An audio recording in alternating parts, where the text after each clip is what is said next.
It's time to apply fragrance, but the real question is how and where. Over the next few minutes, I'm going to educate you on how to properly use fragrances and give you a few suggestions for the future.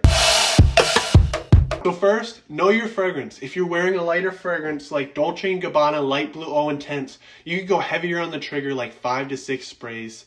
But if it's a dense and sweet fragrance like Jean Paul Gaultier Lamella Perfume, you might only need 1 to 2 sprays. The same idea for knowing your fragrance can be said for seasons and occasions. In all my reviews, I cover the season and occasion, but if I haven't gotten that fragrance yet, Fragrantica.com and Parfumo.net are both great resources. If you don't know your fragrance, spraying on the back of your hand is the best way to test it out.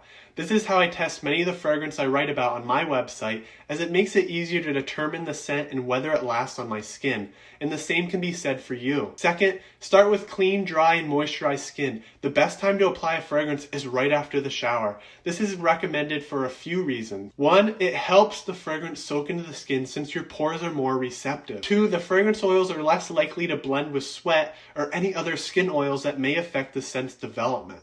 Here are some final tips before I get into spray routine. Hold the bottle at the right distance, ideally 3 to 6 inches from the skin. Apply to the pulse points. These tend to be the areas of your skin that project the most heat and will thus help radiate the scent the furthest. Don't rub in your fragrance, as the fragrance molecules are delicate and will potentially be disrupted from the friction and heat that rubbing your wrists together causes.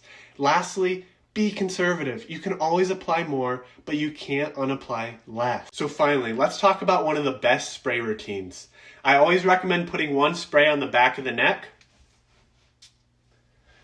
This is going to create a nice scent trail as you walk by. And then you're going to put 1 on each side of the neck, under the ear, on your pulse points. And this is going to create a nice scent bubble around you. If it's a heavy fragrance, you can stop there.